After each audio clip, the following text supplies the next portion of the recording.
It's interesting to work with, and we're a pretty large development shop, and all we do is deliver high security software that protects organizations like yours.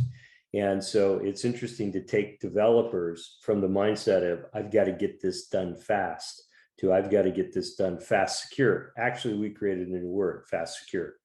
And you can only go fast if you're going to go faster, you got to go more secure. That applies to the security side of the house too. We tell them, if you're going to make things more secure, you got to make it faster at the same time, because that's what wins in the market, is fast, secure. And it's a mind shift. It really is. And that gets us to another topic, which is interesting. And Jake Sullivan recently was quoted as saying, open source software is a key national security concern. And there was a time when the open source community would make the statement that, look, we've got so many eyes on this that any security problem will be found and will be vetted, and will be corrected. And that's better security actually than proprietary developed code, or code developed by a smaller code developed by communities, more secure inherently.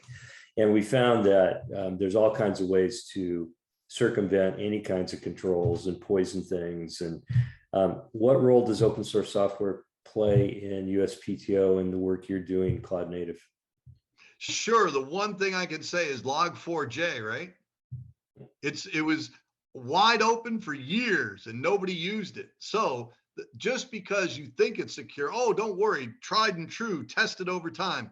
Not really. You have to continually test things. And that's the thing about the marketplace. It pretty much is the Wild West.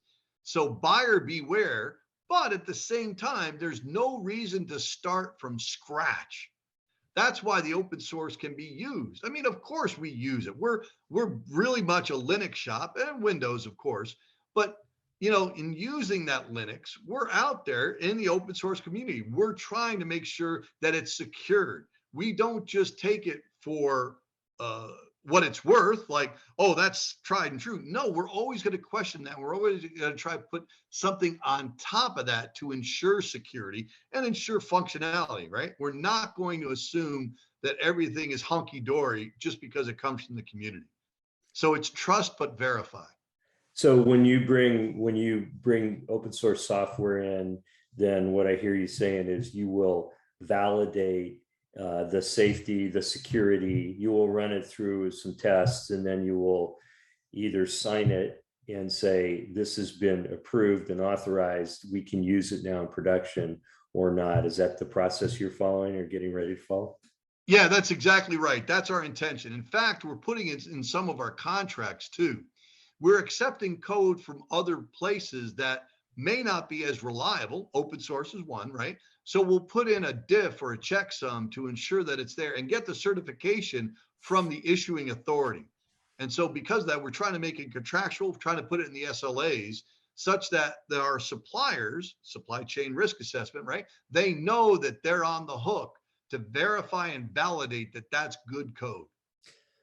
Our position is that that code has to be signed. It has to be signed with code signing certificates, because most other techniques are defeatable. And so totally agree with you. The whole thing you're talking about is saying you want to make sure it hasn't changed since you validated it.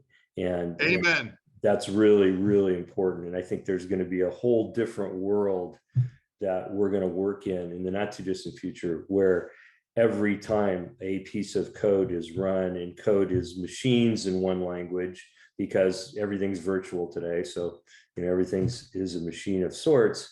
Every machine will be validated before you will allow it to run or be ingested, because you got to check it. And it's just a dangerous world, like you said. So open source is a really interesting topic. I think, Jamie, we are the world's largest provider of open source software to manage machine identities in the cloud native application development world. And so you mentioned Linux and Windows, but there is a new operating environment and development environment on the scene, as always happens when there's this giant change in infrastructure and the way we think about it. Linux, came about because of Unix and servers and commodity-based servers. And now we have cloud And now there is a new operating system for the cloud called Kubernetes. Are you using Kubernetes in your modern app development, cloud native modern app development? Not just yes, but hell yes. There you go. You are modern. So the patent and trademark office is moving out ahead. You're a bright shining light. Not only do you do a really good job of funding yourself, but you're moving to cloud native modern apps, shortening the decision cycle. It's great to hear all of these things. Any final words you'd like to say to people that'll tune into this? Yeah, sure. That last part about emerging technologies, right? The fact of the matter is, the reason they're called emerging is they're not proven yet. They're not in the mature cycle to the point where you can rely upon them because it's tried and true. It hasn't been tested. So use your emerging technologies and do pilots, create pros and cons, understand where you are before you start scaling. The whole thing on the hype curve is trying to minimize the trough of despair, because everybody understands the hype. Don't listen to the hype, but there's not enough talk about minimizing that trough of despair where, oh, this is terrible, it's not going to work for anything. That's not true either, right? There's a good middle ground, but in order to find that middle ground, you don't trust your crown jewels with the new technology. You prove it out first. And how long is that? It all depends upon what you're trying to do. Of course, I try to do things in 30, 60, and 90-day increments, and then build on that momentum. And then when you have something down maybe 3 or 4 times in a cycle, that's when you can rely upon it because it's been proven or not. Don't just go out on a whim. And so, final question on that trough of despair. I think Jeffrey Moore called it the chasm. You get to first early adopters and pioneers, and they go, "Look, we got something really cool here." And then it's got to get across this chasm of from the very pioneers, high risk takers, to people that are in sort of an early majority, early adopters. And that little despair thing maps the trough of despair, maps that chasm. Do you think that USPTO has crossed that trough of despair when it comes to cloud native modern application development?